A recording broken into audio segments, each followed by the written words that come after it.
everybody, and welcome to this ASMR video. In this video I will be talking in English, or at least trying, because my English is not very good. I'm sorry. And also with a big Flemish accent, but I will try anyway. I will also tell you that this will be not something that I will do every time, because I want to stay a Dutch or Flemish channel, but we will see how this video will get to you, and maybe I will make sometimes in the future a video where I will talk in English, but we will see. Okay, so now we will start with the video. Like you probably already saw, this video will be a true crime video, and in this video we will discuss the case of Jane Mixer. First I will put a warning here, because this case will discuss murder and sexual assault. So if this is nothing for you, then click away. My notes are here, so if I look sometimes, that's why. The morning of March 21st of the year 1969, a young woman from 23 years old was found dead on a cemetery on one of the graves. She was shot 2 times in the head, and there was something around her neck, so she was strangled too. Her panty was being pulled down and her dress was pulled up. She is covered with a raincoat and some clothes. There were a couple of items between her legs, a blood-soaked towel and a tampon or something. Her shoes and purse were also with her, and beside her there was a book. So, Jane Mixer was in 1969 a student in law school. She was about to go home from Ann Arbor to Muskegon, Michigan. She had big news to tell her parents, because she was engaged to Phil Weitzman, also a student there. The only thing that she needs to do is to find a ride to go home to Muskegon, because Phil would come a couple days after, so that her parents first get used to the idea, because they didn't know Phil at all. Okay. On the campus she posted a note, so Jane hoped someone would give her a lift. That was apparently something normal to do there, so nobody thought something of it. Eventually she found someone to give her a lift, and his name was David Johnson. Before she leaves, she calls her sister Barbara. Barbara tries to talk Jane out of it, because she don't think carpooling is safe. So she tries to convince her to ride home together with Phil already. But Jane says that she knows what she's doing, and her last words to Barbara are, "Trust me." That already breaks my heart, but okay. Then it is March 23rd. Jane and her ride leave at 6 p.m. The drive is around 3 hours, so my English is very bad. So she would be home around 9:30. The Mixer's family wait for their daughter's arrival. 9:30 comes, but no Jane yet. Then 10, 11, and eventually they call the police. Her dad drives around Muskegon for hours, because they thought that she was maybe in a car accident or something. But Jane was not in Muskegon. She was still in Ann Arbor. In a matter of hours, her body was found in Ann Arbor on the cemetery. Jane's parents confirm it is her, and investigators get to work. It is for sure that she was shot to death, but the way the killer left her body was misleading, because of the nylon hose around her neck, and apparently that was put there after she died, so that's really weird. Then her pants was pulled down and her skirt was pulled up, but there was also no sign of sexual assault. During a search at the campus, investigators found a few things of interest. So in Jane's dorm room there was a phone book with a mark next to a student's name, David Johnson, the one that would give Jane a lift home. So detectives give him a visit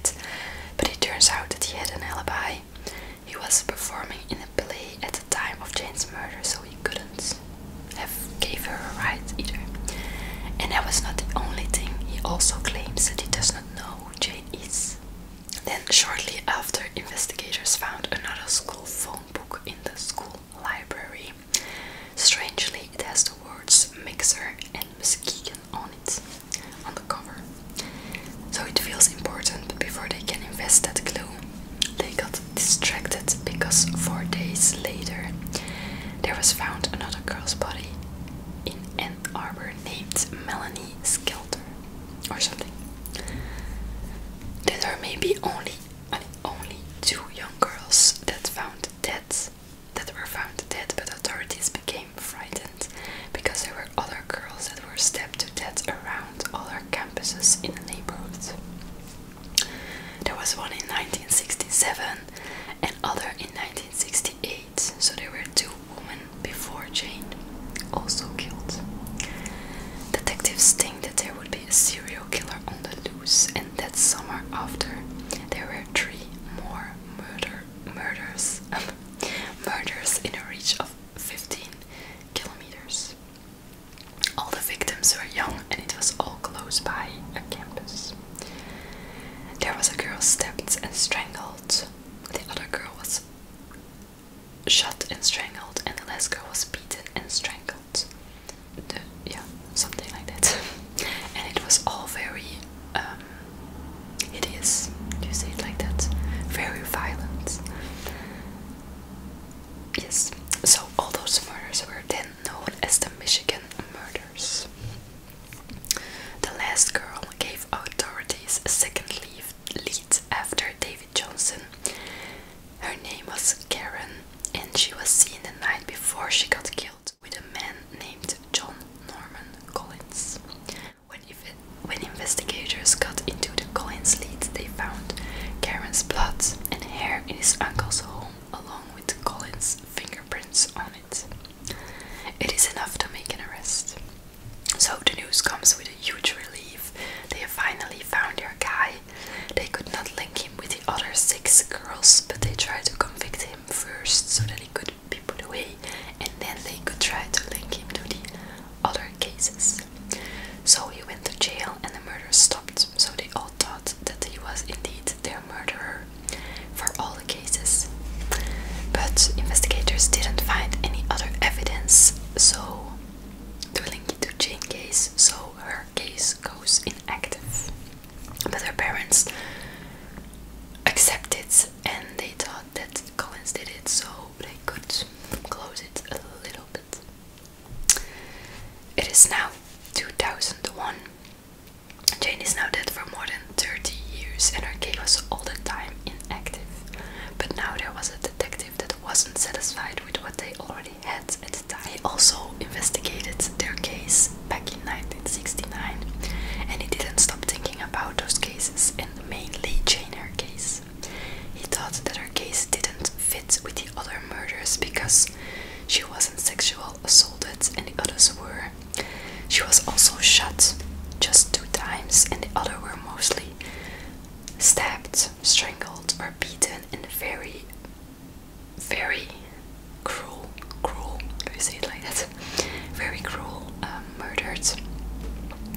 And also the way the raincoat was laid over Jane shows that there was some compassion from her killer, and the other girls didn't have that. So this detective sends a couple of evidence from her case to the lab in hopes that the involved DNA technologies will confirm Collins was the killer, or it will put in another direction. There was a drop blood that was on Jane's hand that wasn't hers. There was the book, the nylon around her neck and the coat. They were all investigated. It took more than a year to research all of that. Then to everyone's shock, the profile from the DNA tests didn't belong to one person, that it belonged to 3 different men.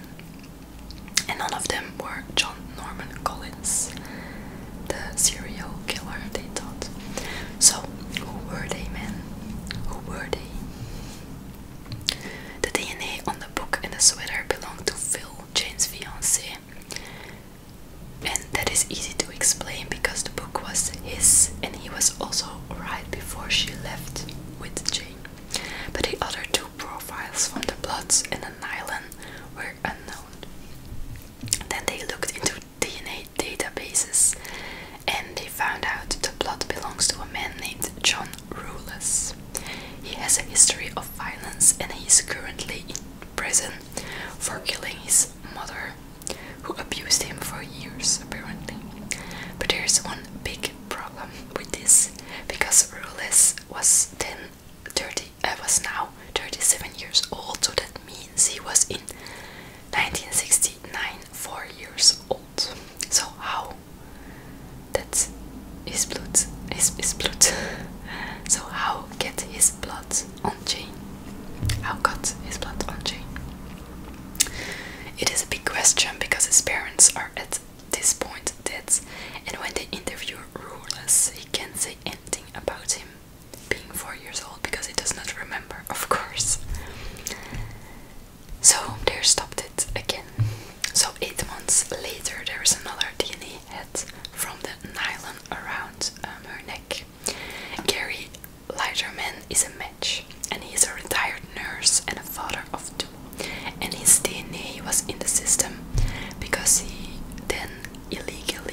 and she found also her aunt's old diary and letters. In there stood that Jane was desperately to become happy and in love. She felt like an outsider. Maggie starts to write a book about her aunt that represents Jane as more than just a victim. In 2004 it is finished.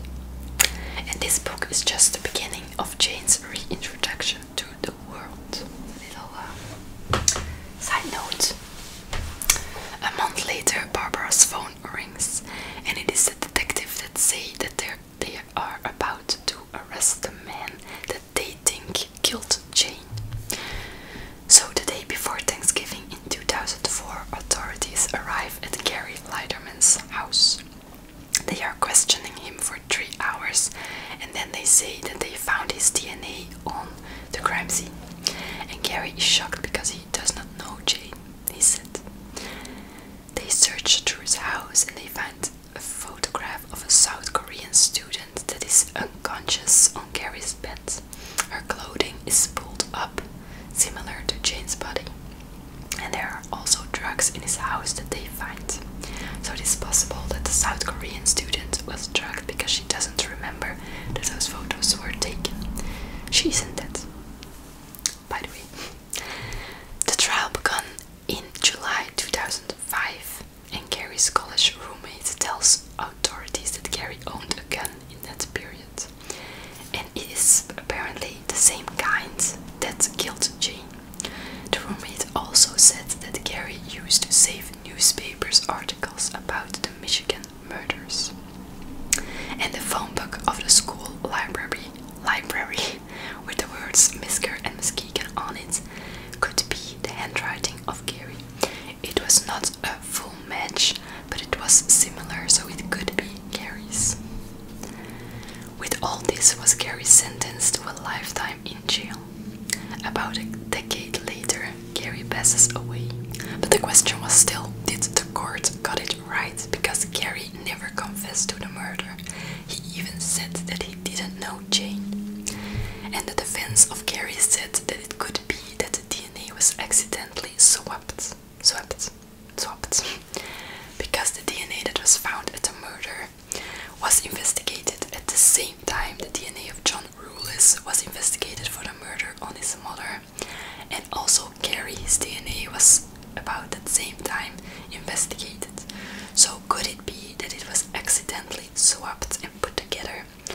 And that is why there were so different DNA matches found. It is possible.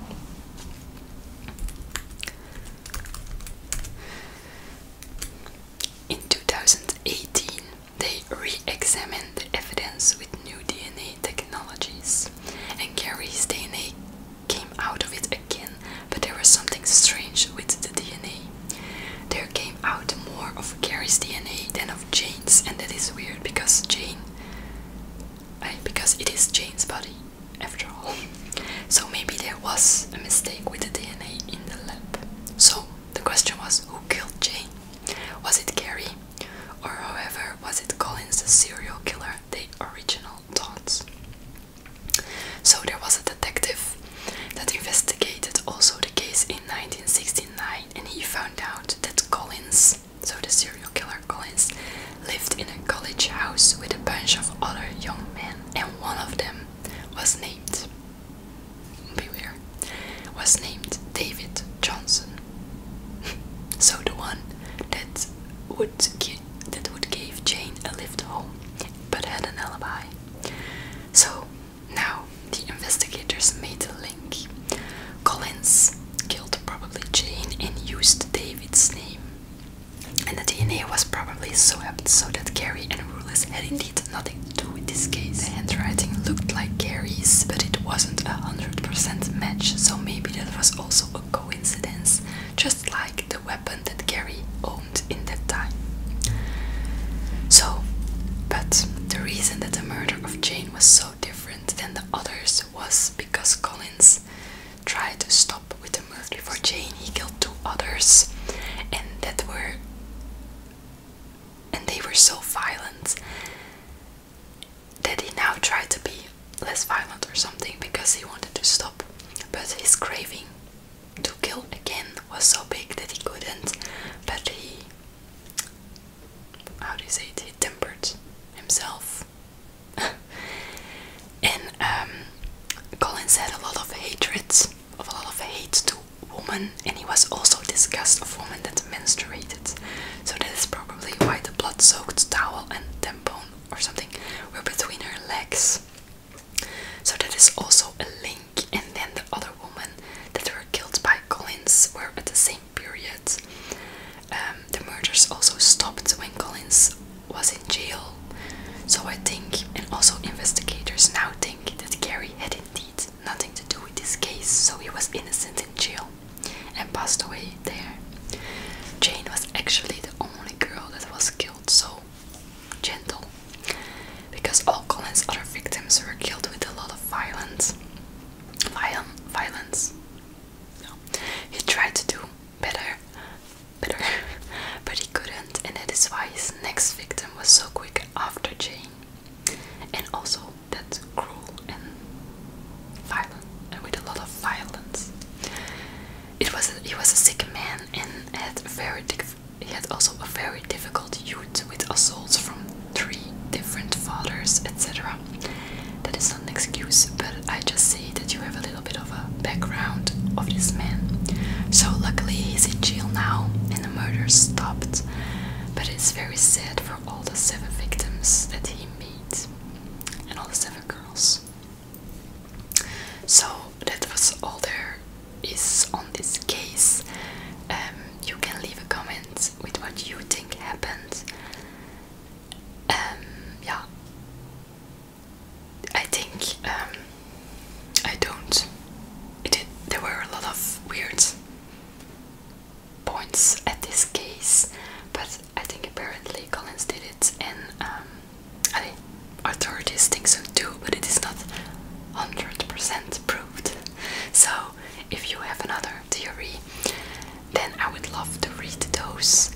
And most of all, thank you for looking to this video, and then I will see you in my next video.